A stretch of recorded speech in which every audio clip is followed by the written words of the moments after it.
111.9 here in the United States, January 11th.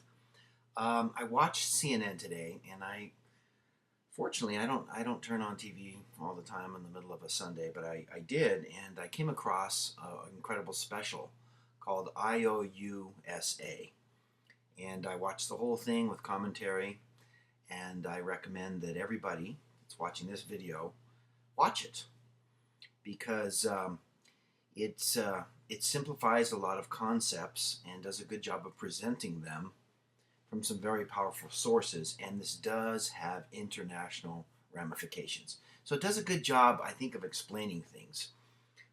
So I took some notes on it, kind of like a lecture. The person that sponsored this documentary, Peterson, I've been listening to him whenever I can, intently, for a couple decades. I learned about him back in, I guess, in the mid-'80s, and I knew he was president of the Council on Foreign Relations. And so he's the one behind this video. Another person that he was working with was Bill Bradley, who's very astute on financial matters, and also David Walker, who was in charge of the General Accounting Office for quite a few years in the White House. So a real powerful financial folks behind this, especially Peterson. Sometimes they call him Pete. So I really recommend this video. It's on CNN. It's called IOUSA, those initials. And it talks about this deficit. Once again, I'm glad they're emphasizing it now. These people have been talking about it for years. I gave my crucial and vital warning, as you know, I guess about 18 months ago, because I see that it's collapsing. Okay, so it has a lot of good charts. It talks about deficits. It's pretty interesting because it even talks about a leadership deficit. It calls it deficit of fiscal cancer. And David Walker, he was the Comptroller General of the United States with Reagan, the first Bush, and then Clinton. And it's interesting because it goes in there that during the Clinton years, and I know conservatives think they're conservative and all this kind of things, but Clinton ran surpluses. And then, unfortunately, George W. Bush has run unprecedented deficits, which, in my opinion, has brought the United States to the point of no return. I don't think it's fixable. I think we've passed the point of no return. They mentioned that the federal deficit right now is about $8.7 trillion. Paul O'Neill in his clip mentioned about $8.8 trillion, but $8.7 trillion. And at the end, they added the unfunded liabilities. What does that mean? That means that promises to pay, the 75 million baby boomers roughly that are going to retire, and with the deficit and all the obligations or things that we're supposed to pay out that aren't funded, that's $53 trillion right now. $53 trillion. And how much do we have of that saved? Zilch. So I'm going to cover this real quick because it's relevant. I really recommend that everybody out there, and of course CNN's worldwide, so you guys in Australia and Israel and Northern Europe and Canada, get on CNN and watch this. So it talked about Reagan, it talked about tax cuts, and it had Ron Paul on it. I was pretty thrilled to see that. And it goes through the history of deficits. In 1989, after the Revolutionary War, it talks about $75 million in deficits. In a national debt, and they were kind of worried about that. 1835, that got paid down to zero. Then it started building back up, and then I guess in 1913, of course, we had the Federal Reserve and the IRS come in. World War II, we came out of World War II with $200 billion deficit. 1980, look at that. 1980 still under $1 trillion, $909 billion, and then 1992, $4 trillion. Wow. Keeps going, and Medicare and Medicaid, it was good to see the specific, but the Bush administration and Congress tacked on another thing to Medicare and Medicaid, which even ballooned the deficit even more. So the debt obligations of the United States are unconscionable, to pronounce that correctly. And David Walker mentioned a really good thing, that it's basically taxation without representation. That I don't think we're going to get that far, but if we get that far, that our children and grandchildren will have to pay back all this money. Of course, I have different opinions. I don't think things are going to last in a kosher style for a whole lot longer. And it talked about Ross Perot ringing the alarm on these things. And okay, I know some of you get ticked about this, but it's kind of interesting. So whatever. Some of you appreciate it. But I remember Ross Perot came to Harvard. Yes, Harvard Business School. And I really liked his talk. And he was warning about the federal deficits back there in 1987, 88.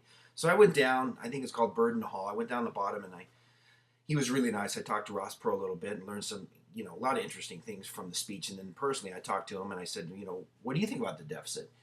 And he said the federal deficit is like a submarine that's gone down to the deepest area where it's about to implode because it's so deep in the sea. And the captain's going deeper, deeper, deeper when all the instrumentation's on red. And he was saying this back in the late 80s.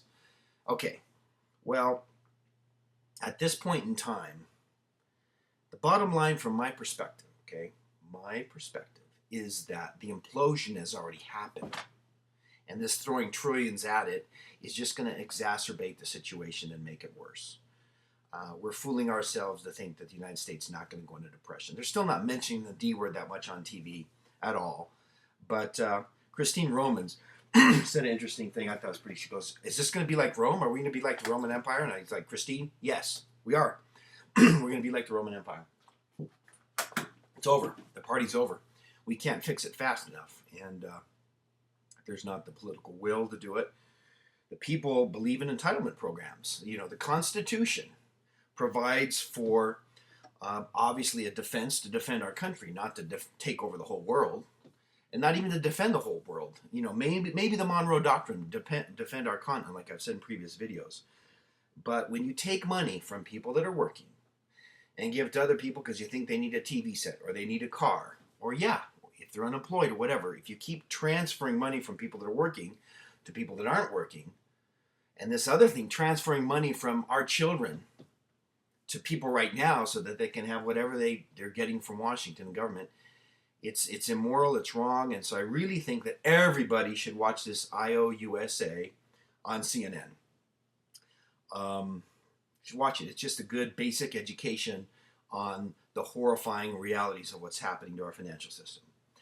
And as many of you know that watch my videos, I feel it's much worse than that. That's why I'm advocating heading towards local survival, because it'll get to that point. There's no question about it.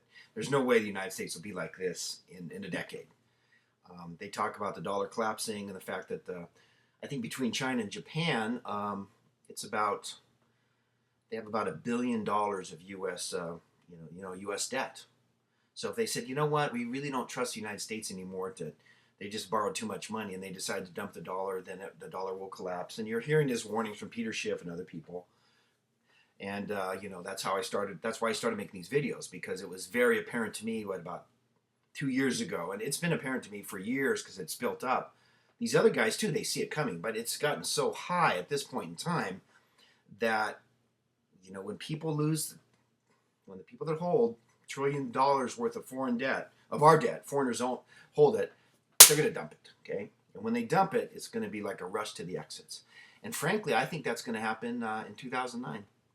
I think it'll happen this year. So, man of truth, my prediction is this year we will see the dumping of the dollar. And the Treasury bond, yielding right around 3% right now, 3% on Friday. The 30-year bond will get crushed. I think the yield will be double that by the end of 2009. And double that by the end of 2010. So we're going to see massive financial changes, unprecedented in world history. And we're going to watch them unfold in 2009, because the collapse has happened already. But throwing trillions of funny money at this situation isn't going to fix it. It's not going to fix it. Fasten your seatbelts. It's going to be an incredible year. Like they said, let's save a little bit of money. I would say save food and other essential items. God bless. Take care. Watch that special, and I'll update again probably next few days. Ciao. Gracias, amigos.